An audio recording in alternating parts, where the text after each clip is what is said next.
And all join palms and repeat after me. I take refuge in the Buddha. I take refuge in the Buddha. I take refuge in the Dharma. I take refuge in the Dharma. I take refuge in the Sangha. I take refuge in the Sangha. Keeping the palms joined.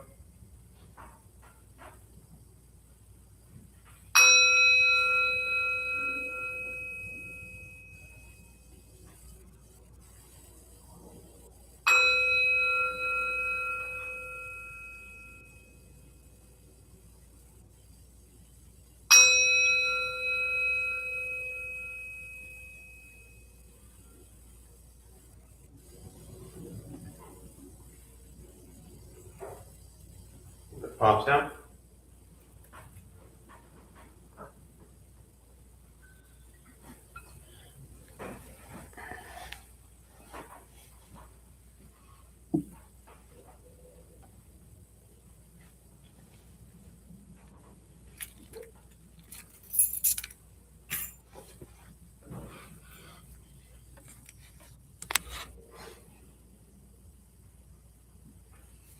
All right, good morning, everybody.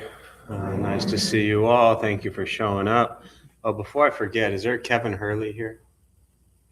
Okay, you're not in trouble if you are. No, don't worry. All right, so good to see everybody. Thank you for being here. Anyone here for the first time? Okay, welcome. Glad you're here. Thanks for showing up. It's funny, as I was doing the offering right now and looking at the emaciated Buddha on the shrine, when we did the flyer for the New Year's celebration that we'll have New Year's, go figure, New Year's Eve, as I was writing it, I put 20th annual New Year's celebration, but that was simply because I just go back to last year's always and just update. If you've been around long enough, you'll realize that most of the things around here don't change at all. We just update them. New date, new year, new number, whatever it is, but it's just like on repeat. It's actually the same with a lot of my social media posts are just on repeat.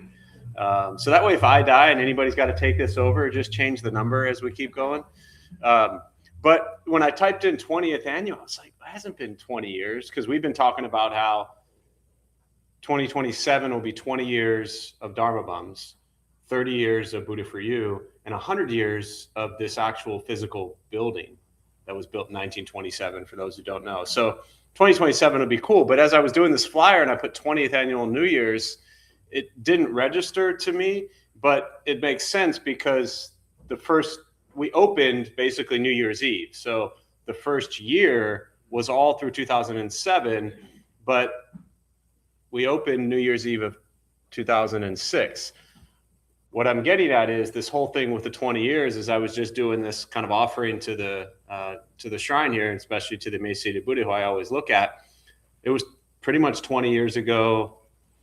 Was today like 50, I don't know, probably like 20 years ago today or something like that, right around now, that we actually bought that emaciated Buddha, and that became, our main Buddha. There are seats if you're just coming in. You don't have to go straight to the back if you don't want to, but you're welcome to. 20 years ago, probably somewhere right around this day, was when we bought the emaciated Buddha to open up the Dharma Bum Temple. So it just popped into my head that I've been literally doing bows and prostrations to that statue for 20 years, which was kind of cool. We also, the same to above the exit sign there's a tapestry. That's called the first turning of the Dharma wheel. That's when, after the Buddha awakened under the Bodhi tree and the 5 disciples he was with, they went to see him. And they said, there's Siddhartha. It looks like he's figured something out. Let's sit down with him. So they sat down with him and he taught the Four Noble Truths. And they call that the first turning of the Dharma wheel, which is the first time he shared what we call the Buddhist teachings, the Dharma. And then the other one was directly across from it in that back corner. There's a tanka on the wall there, a Tibetan art piece. And that's the 1,000-armed Kuan Yin. And the story is that Kuan Yin, which is the large middle one in the middle here, her name means hearer of the world's cries. So she hears all the suffering in the world and pours out compassion to heal. So she is the compassion body within Buddhist teachings. And so the story there is that she was pouring out so much compassion that her entire body exploded. So they put her back together and gave her 1,000 arms and 11 heads so she could continue to aid and heal in all directions. So yeah, it's interesting to just to kind of reflect on that. And both of those, as well as the emaciated Buddha, were purchased at Buddha for You 20 years ago before we became also Buddha for You, which is downstairs. So we still have some furniture stuff that has like the old Buddha for You labels on it. It's really kind of funny. But yeah, quite a history here, and just coming up on our 20th full year, which is pretty wild. And there are a few people that, you know, have been around from the early days.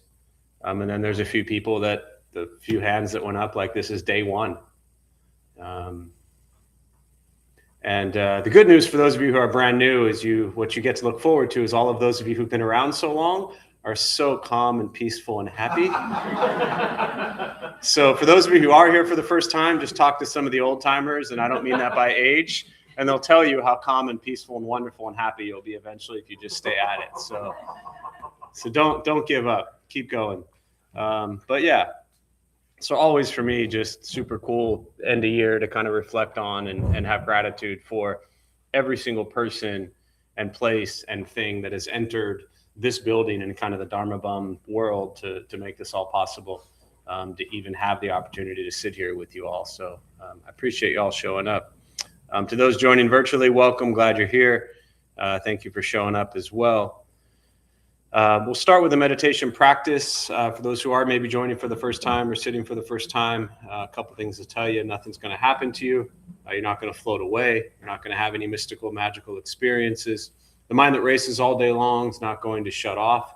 You won't think nothing. It's not going to go blank. You won't stop your racing mind. It'll continue to race. Don't judge your practice. Often people wonder, am I doing it right? Am I doing it wrong? We're just going to sit and we're going to breathe. You'll hear sounds inside the room, sounds outside. This is life. Life is filled with chaos. And this practice is learning to get quiet and still within all the chaos. Posture, you just want to be comfortable. If you're on a cushion, often it helps. Slide to the front third. Pushing the stomach forward. Same thing if you're on a bench or chair. Just trying to sit up straight, relaxing the shoulders. Hands can be on the knees or lap, whatever's comfortable. If you need to move, simply move. I'll guide us as we begin, and we'll settle into a little bit of silence. Most important, do not expect anything. We're just going to sit and breathe.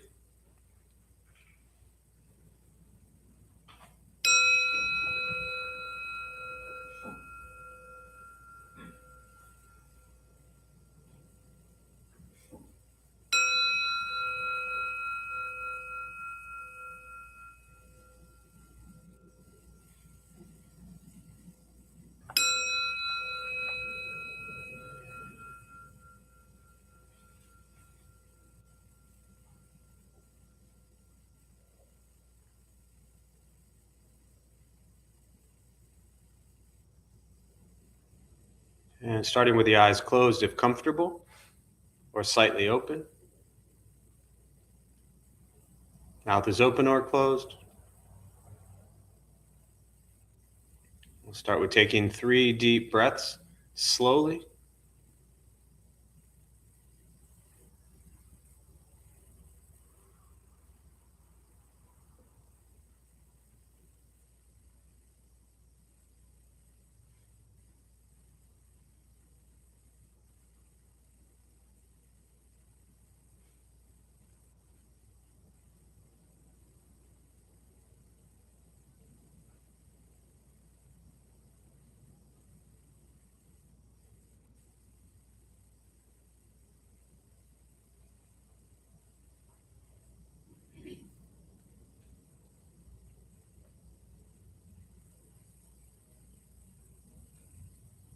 And eventually, settle into a natural rhythm of the breath.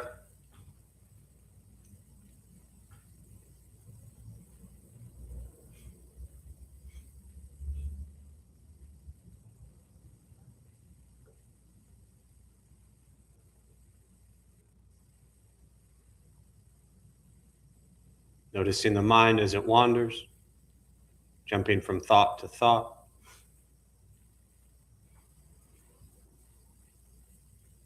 We'll start with gently guiding the attention, focus to the stomach or chest.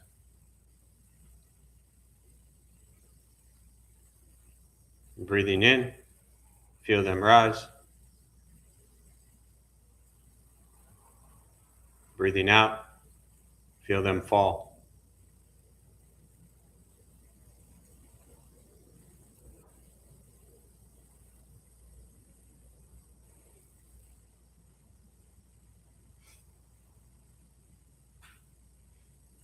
Simply continue this practice, observing sensation of breath.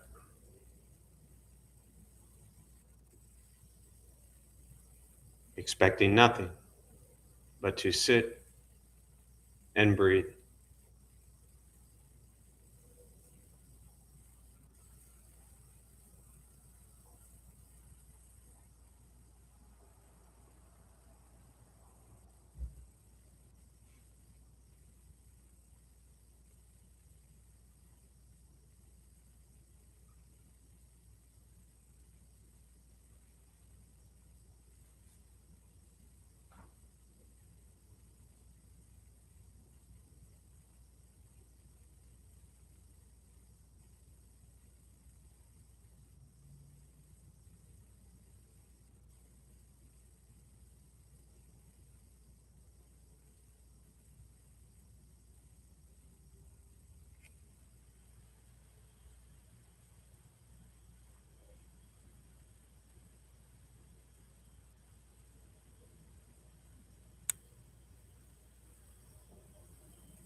As the mind wanders, lost in thought,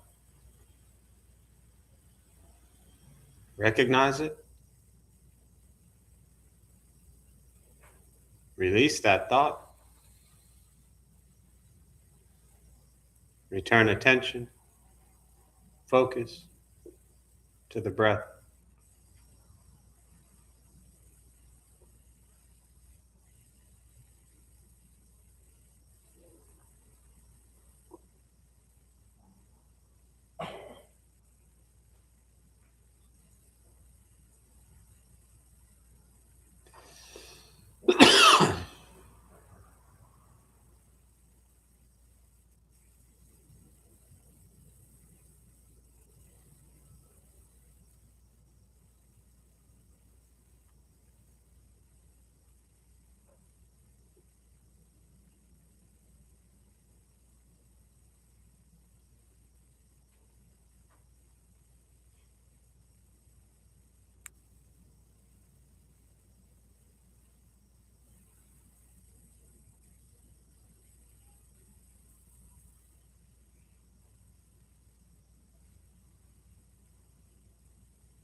Breathing in, follow breath in.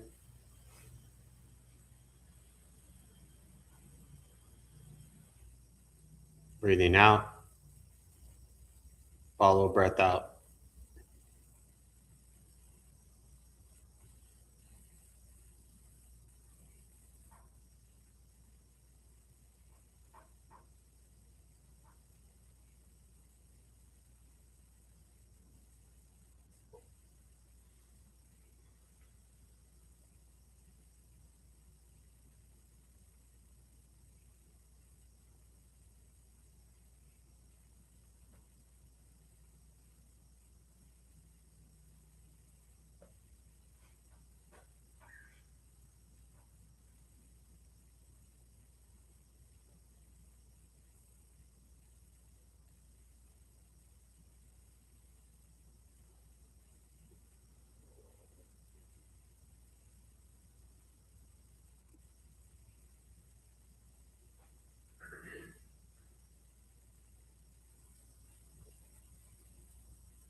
Letting go of expectations,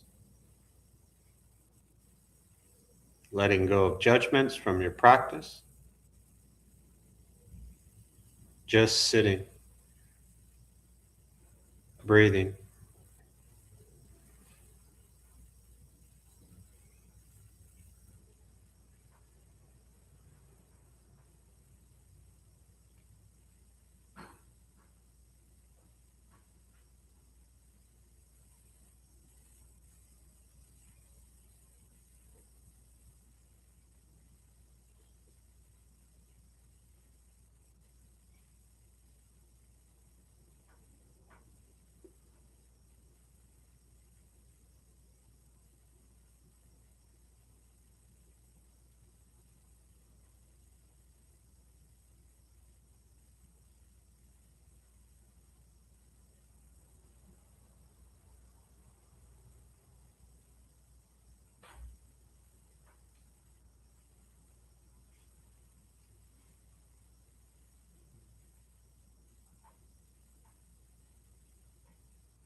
learning to be comfortable in stillness, in quiet, just sitting, breathing.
And with the body still, rested, and the speech quiet, aware of all sounds, and the mind learning to settle. Know what it's like to just sit and breathe.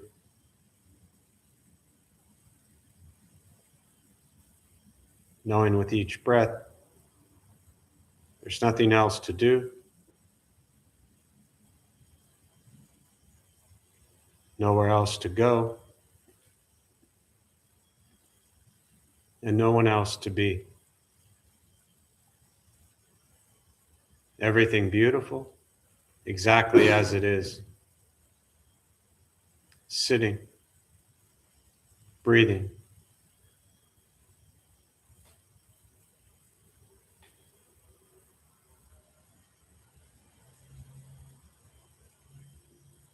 And once again, taking 3 deep breaths slowly.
And as you slowly open the eyes, slowly beginning to move, And most important, with the practice of meditation, is to recognize how you feel now, immediately after. Compare this to how you typically feel throughout your day. Recognize the difference, if there is one. And ask yourselves how you'd prefer to feel every day for the rest of your life.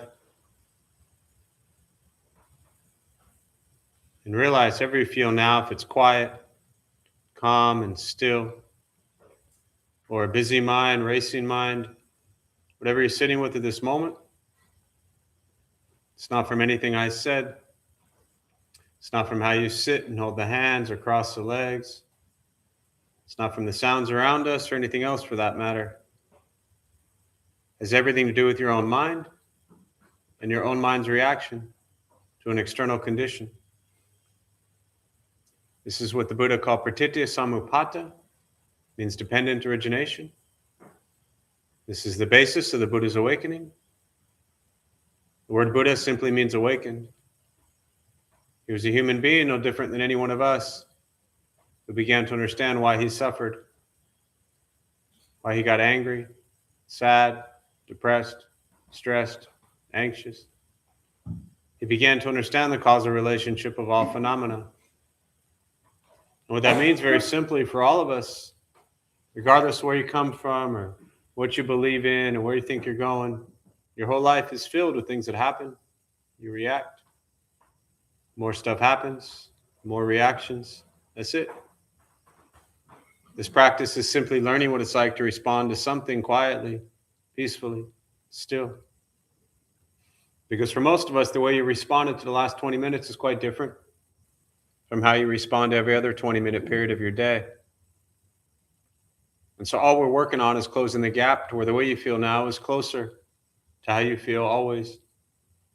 Just as driven, motivated, productive, successful, whatever that means to you in your respective lives. But with a mind that's steady, clear, focused, distracted by nothing, and disturbed by no one. It's not an easy practice. It's not necessarily fun. It's not an escape, as often people think it is. If your life is a crazy, hectic, stressed out mess, meditation doesn't fix that. It may help you become aware of your life that's a crazy, hectic, stressed out mess so you can begin to make changes in your life. Changing your life is what makes changes. Not coming here. Meditation is free. Buddhist practice is free. It's just sitting, breathing, becoming aware of what you think, what you say, and what you do. Once we stop trying to change, fix, control, manipulate everything and everyone outside of us, and we work on changing our mind and our reaction to the world around us, then life gets simpler. But it requires setting down so many of the stories you've been holding on to for so long, so many of the ideas you've been holding on to for so long that you think are so important, so much of the conditioned way and behavior that has been put into your head about how you think things should go. That started at a very young age, and then we just build on that and we create a framework in our mind of how we think the world should be. And when the world doesn't align with that, we just get shattered. The world and life will never align with what you want. It is way bigger than that.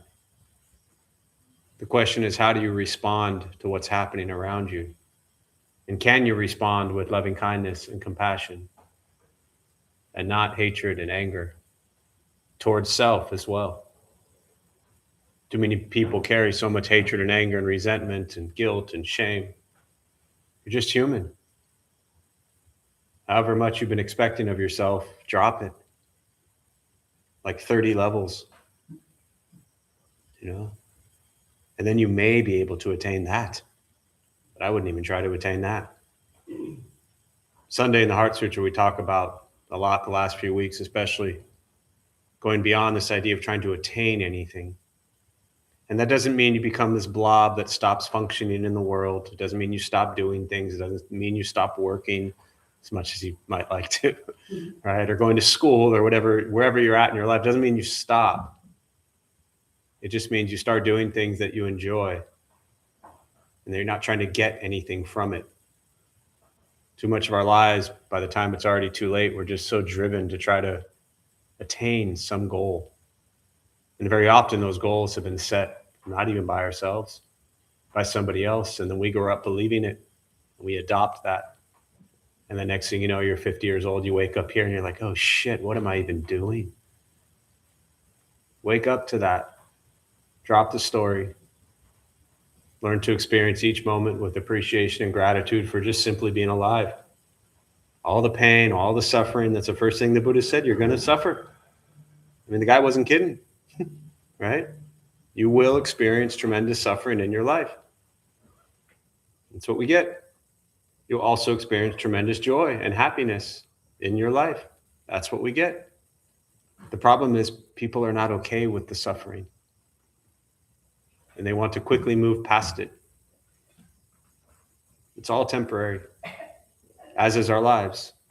So the sooner we wake up to that, for me, we don't do incense much around here anymore over the last few years, just allergies and for a lot of people and things like that. But it's one of the beautiful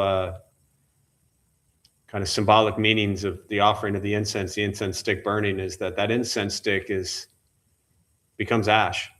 So once you light it, every breath, it just gets closer and closer to becoming ash.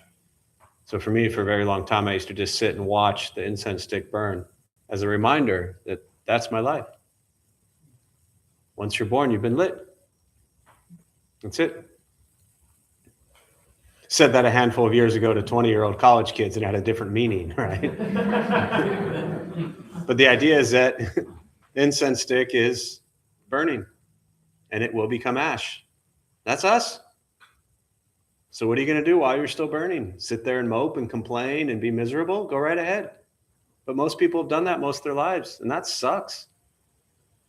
It's just a simple shift. Gratitude and appreciation or complaints. You choose that every single day. It truly is that simple. I get it. It's hard to do. But for every moment you say that's hard to do, that's hard to do, that's hard to do, all you're doing is reinforcing the fact that you can't do it. That's also complaining about something. Just wake up each day and find gratitude and appreciation for waking up. If you're able to function and get out of bed, if you have a bed, then find gratitude and appreciation for being able to function and get out of bed, because a lot of people can't. Every day we have an opportunity to be grateful. It starts with that. And most people just skip right that and they go immediately to everything that's wrong in themselves and in the world. And after being awake for 10 minutes, they've looked at their phone for 9.5 minutes and they're already miserable. And then they go through the whole day that way. And then at nighttime, they just cannot figure out why they're so miserable. You know? So with that, I'll pause. And just open up to questions. Again, to those who are joining virtually, welcome. Glad you're here. Feel free to say hello as you are. There's a chat box somewhere on your screen. If you have any questions, you can put them there. I'll do my best to respond. And we'll use the rest of our brief time this morning for questions.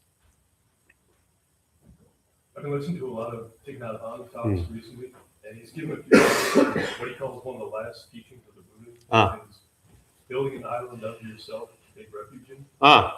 And at first that seemed kind of counterintuitive to the interconnectedness of things. But the more I thought about it, it seemed like self-compassion, and it seemed like, a way to self-realization.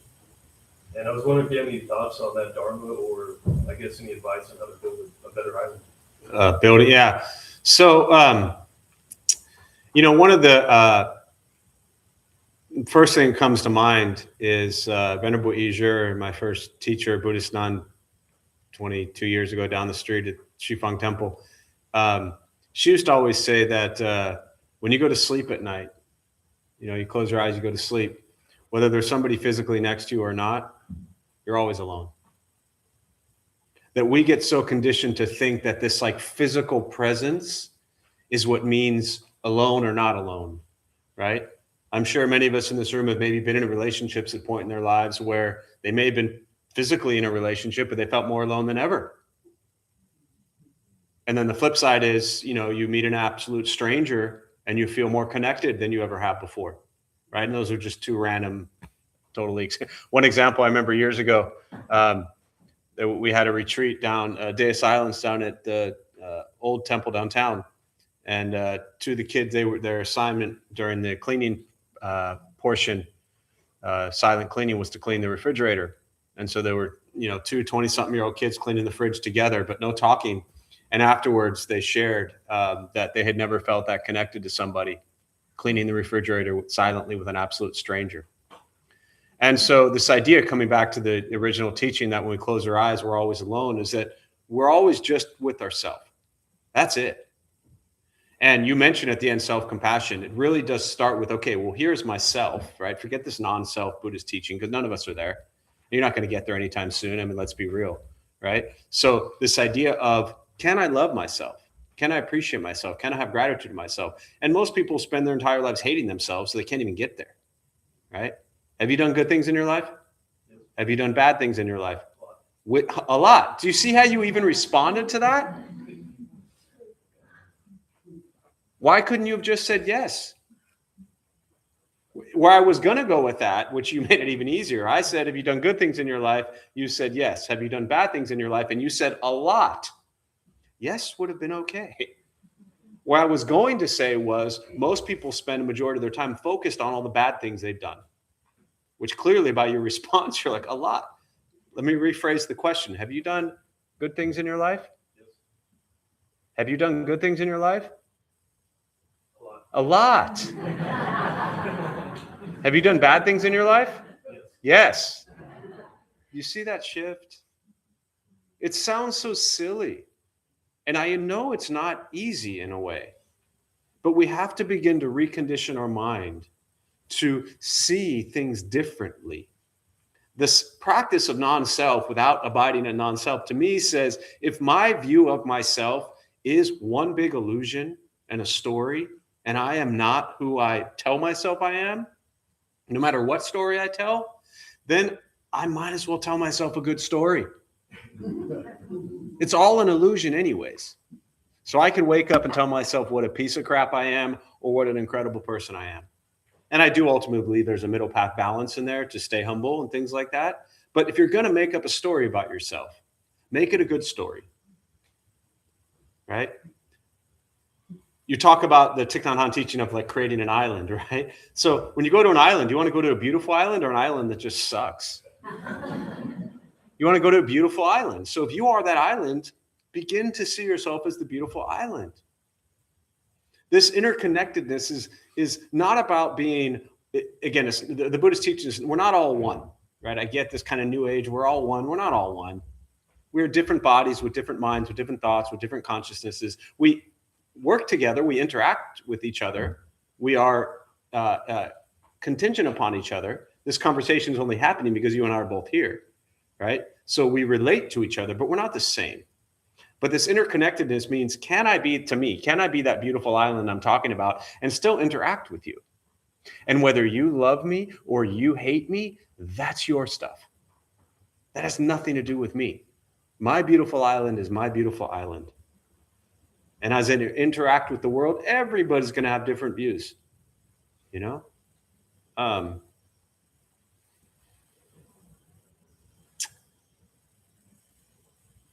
Yeah, the very last thing the Buddha did before he died, he had eaten poisonous food. He was 80 years old and he laid down.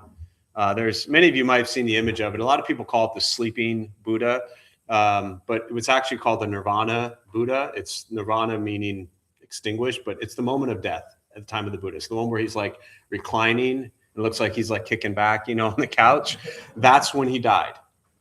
And what he did was he had eaten the poisonous food. He laid down on his right side, as they say, got a little kind of smile on his face. And all his disciples were, you know, kind of distraught. When you see tankas of it, it's a very beautiful image where a lot of them are kind of crying and sad. And there's one like that's just kind of like they understand. But they were so afraid that he was dying. They're like, who's going to teach us? Who's going to be a leader? To us, who's going to all this stuff? And to me, I think like if somebody was like that wise, which I think the Buddha was he was a really smart dude, and he taught for 45 years. So it's like having a good friend. What's the last thing they're going to leave you with? What's the last thing they're going to say? And as he was dying, he turned to everybody after their concern, and he said, I have taught you everything you need to know, right? To me, I always in my head, I played that story. It's like, dude, I've been telling you the same shit for 45 years. How much more do you need to hear, you know? But so he said, I've shared all the teachings I need to share. Be a light unto yourself and strive on with diligence, is what he said. Those were his roughly last words. And then he died. Meaning you have learned everything you need to learn about these teachings. Truly, even if you're here the first day. Think good thoughts, speak good words, do good deeds, be kind to yourself, be kind to others. Now you have learned everything the Buddha taught in 45 years in various ways, in my opinion. Now just practice it and work hard at it. And when you see yourself miserable and feeling sad and feel alone, stop. Find something that you can have gratitude and appreciation for. Go do something that you can help somebody with. You know? Those are just a couple thoughts. Yeah. You don't need anybody. Yeah. What else? So there's a question here from Cinda. I knew you'd follow up from last week. You asked, and thank you for following up. Did the Buddha have thoughts on good and evil? You know, I think that this idea of good and evil, it's such this Western, you know, even in the language of good and evil, you know, that's a whole rabbit hole. I don't know that I want to go down as far as how Western folks tend to look at like good versus evil in this very religious way. But you know, I think of like teachings on, well,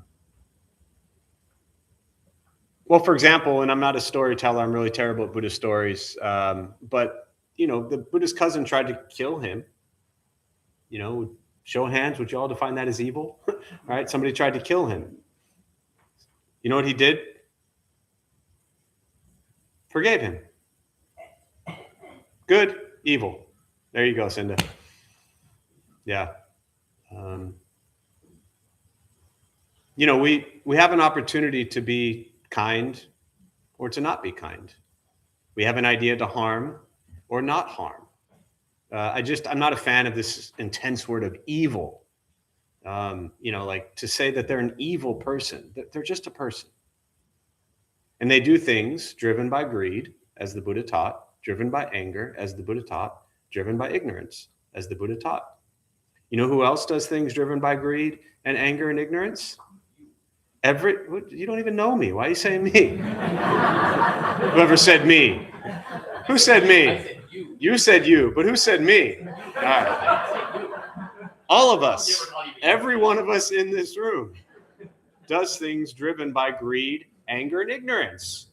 But how quick are we to point out how evil everyone else is, though they're evil people? Why? Because their greed is more than yours? Because their anger, based on your wisdom, you are smart enough to know that their anger is more than yours?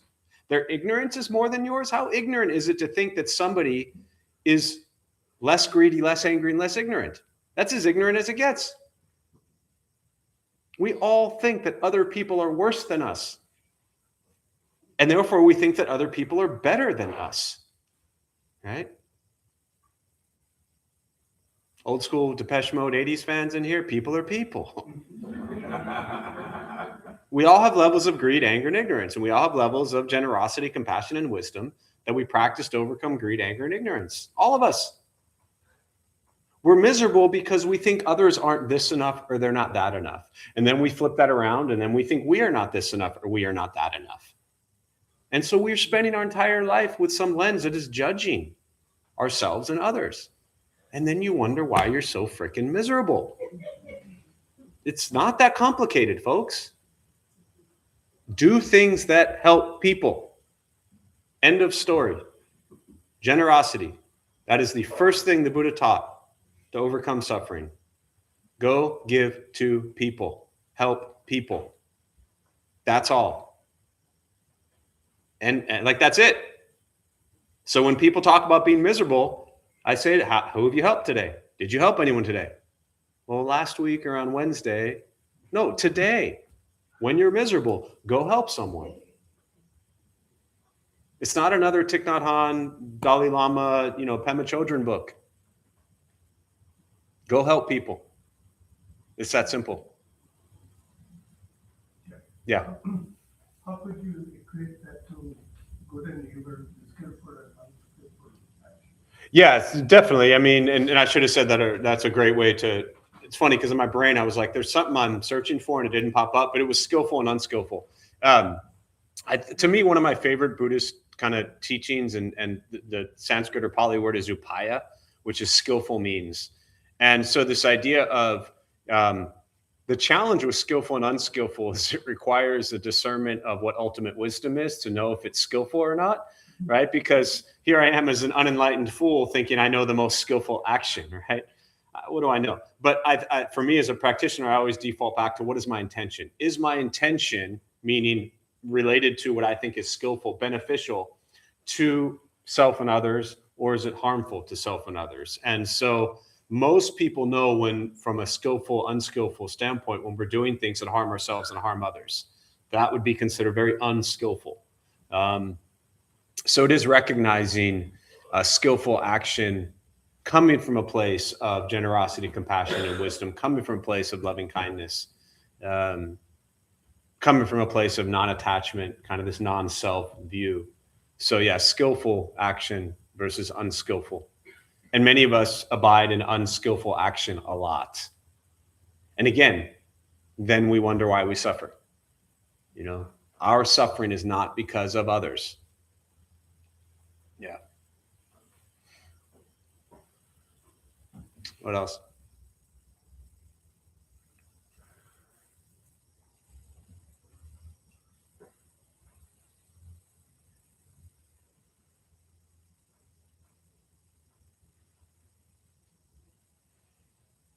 Can you talk about, in the beginning, we take refuge in the Buddha, the Dharma, and the Sangha. Can you maybe elaborate on what exactly we're taking refuge in? Yeah.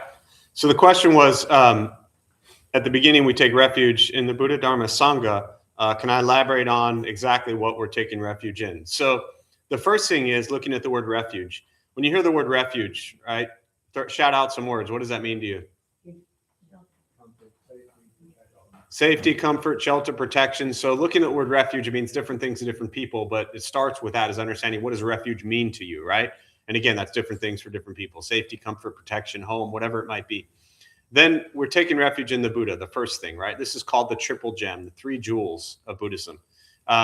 Taking refuge in the Buddha is not taking refuge in the Buddha himself. He died 2,500 years ago. He cannot fix you. He cannot save you. He cannot heal you. If you're waiting for him to change you, you will be waiting a long time. He is dead and gone. He cannot help you, right? What we're taking refuge in the Buddha is what's called Buddha nature or bodhicitta. And bodhicitta, Buddha nature, is the enlightened being that is within all of us. The good news about the Buddhist teachings is they say that we are all already awakened. You're already there, man. You're done. How do you feel? See how easy that was? All you had to do was ask the question, right? The teaching for me, one of the great examples I heard years ago was like on a cloudy day, right? So the cloudy day, is the sun there? Yeah. Do you see it? No. Why not? Cloudy. Covered with the clouds.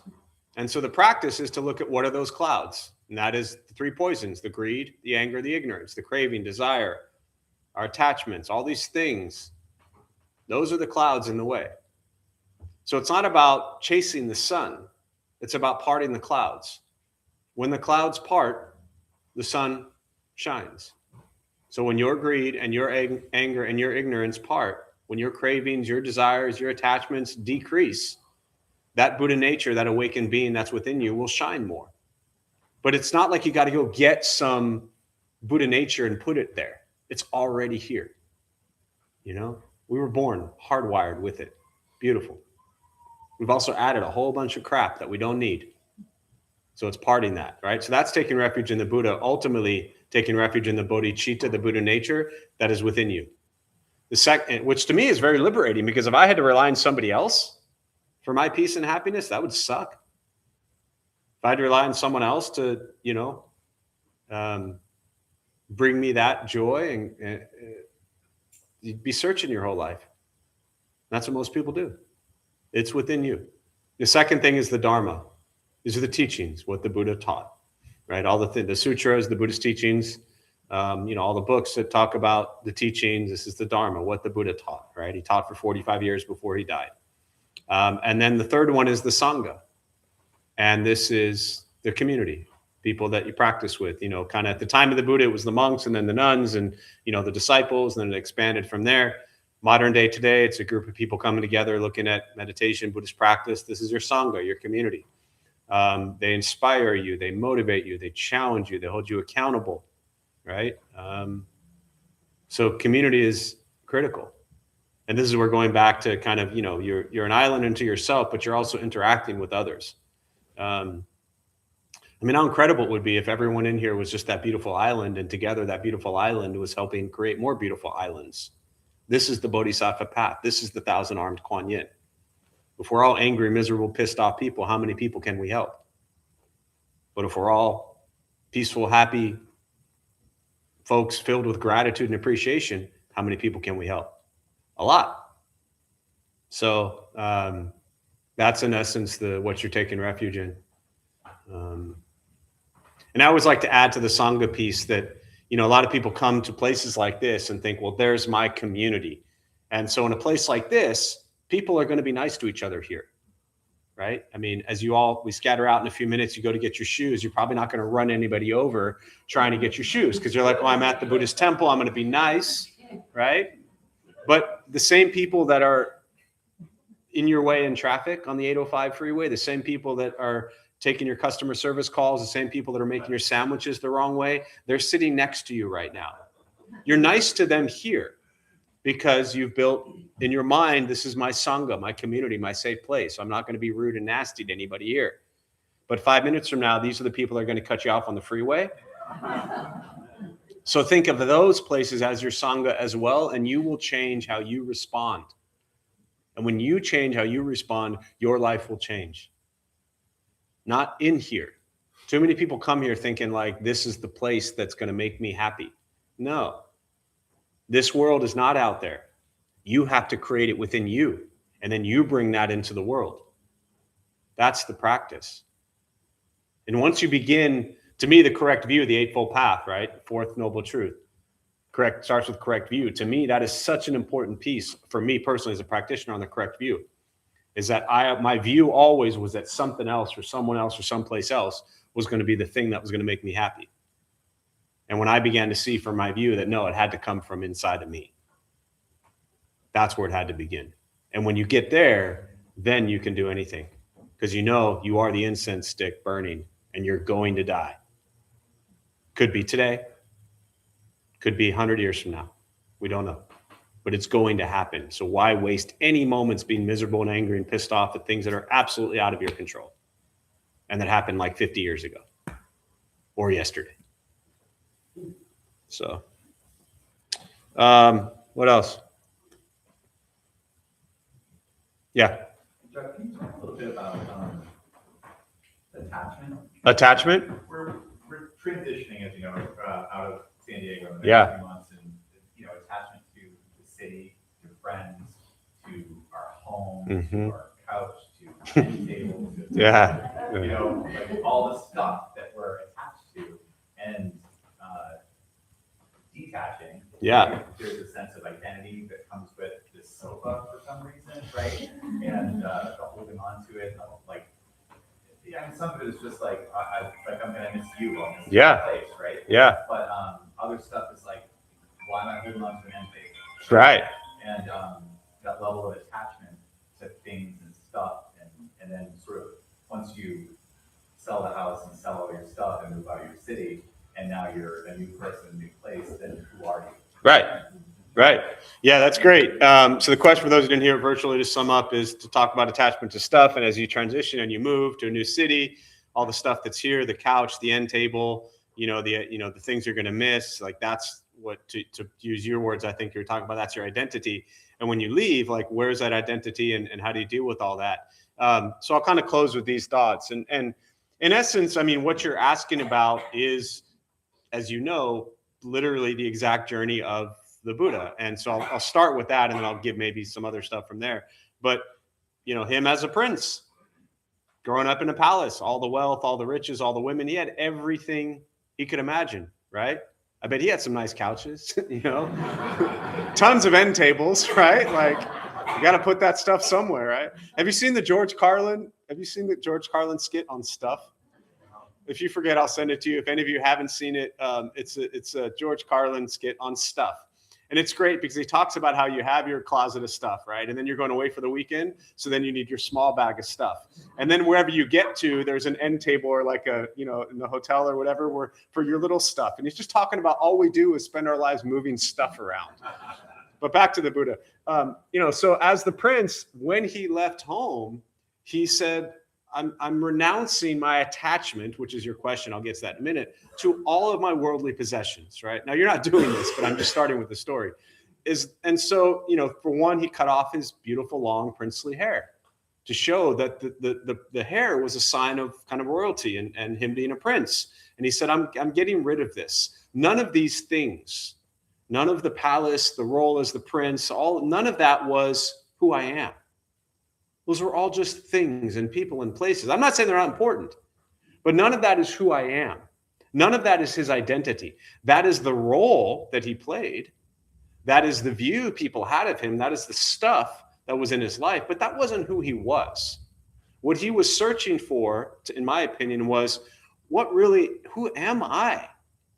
To ultimately realize that he is not anyone other than a moment-to-moment experience. So it's not about getting rid of stuff, good timing, and then picking up new stuff. It's about understanding that none of that stuff is your identity. The reason that we are so attached, and I'll talk about attachment in a minute, is that all of the things, for example, the couches, the end tables, we have stories with them, we have memories of them, we have experiences of them, you know? I still remember when, long story, but when the couch, I was at my parents' house my whole life, that we all, every Saturday, Sunday, you're laying on the couch, you're watching, HBO all day long, you're seeing the HBO thing spin, and your whole life is like in that world. And then I remember the first place I got, I really wanted that couch that I grew up on. I think it was disgusting, right? But I wanted that couch. And so I brought it in, and I remember feeling like there was so much to it. And it was around the time I started going to the temple. I still had it at that first place. And eventually I was like, this couch is gross, man. It's got to go. The stories, the memories, right? Take a picture of the couch, blow it up, put it on your fridge. They're just stories. And the reality is you're going to have new things. Now, ultimately, this isn't the goal either. You're going to have new things, new couches, new end tables, new stuff. My guess is you're not moving into a house that's going to remain empty for, the family. You're going to acquire new stuff. The danger is to think that new stuff now is who you are. That's not your identity either. The stuff is just stuff we use to get through our lives. And we are attached to it because of the stories and again, the identity. But ultimately, when you look at the teachings on non-self, you are not who you tell yourself you are. You are not that couch. You are not the end table. You're just a human being going through your experience. And all along the way, you're going to move into a place now, new place, new stuff, new family, not new family, but you know what I mean? Your family is going to a new place, right? New stuff, all that. You're not leaving the kids here, are you? They're going with you, right? So you're going to have a whole new life there. But you know what? There will be a time that everything that's going to be your new stuff, that will be gone at some time. It'll be passed on, right? So it's appreciating the time we have with all of these things. And again, non-attachment, I didn't say it yet today, but anytime I talk about non-attachment is not caring. It's not detaching. It's not cutting off. It's not getting rid of. It's not severing. Non-attachment is love. We love it. We appreciate it. We're grateful for it, that it was in our lives, but we're not attached to it. We're moving on, right? somebody else would love your end table, as you know. I mean, you're very generous people. Someone else would love your end table that has no end table. Someone else maybe will love your couch. I don't know. I haven't seen your couch, right? But all of these things, people will love them and they'll appreciate them, you know? And before long, you'll, hopefully have less stuff, but you're still going to accumulate a bunch of stuff. Don't attach to that either. Just appreciate it while it's there and know that at some point it'll be gone. So, and yeah, as far as, it's definitely harder, and I'll close especially with this thought. It's definitely harder with people and places than it is with couches and end tables, right? Those things can easily be swapped out. The family, the friends, the places you go, the communities you've built, those are harder and we miss them. And that's okay. That just means you've loved them, you've cared about them, they were important to you, and you'll create new ones as well. And you'll have had the memories, but our entire life will just be a memory. And can we appreciate and have gratitude for all the people and places and things that have come in your lives along the way? But non-attachment, again, for everybody who's never heard this, it doesn't mean that you're not loving it. It doesn't mean that you don't care about it anymore. It doesn't mean you're just tossing it aside. You just understand that it doesn't control you anymore. It doesn't determine your happiness. And to be able to kind of come back to that island theme, to have that beauty and happiness within you, regardless of the end tables or the beds or the couches or whatever it is, you can find joy in your heart and then share that with everybody. So, stuff. Yeah. All right, so I'm going to close on that. We'll join palms. May any merit gained from this practice be transferred to all beings in all directions. May all beings be at peace. May all be free from suffering.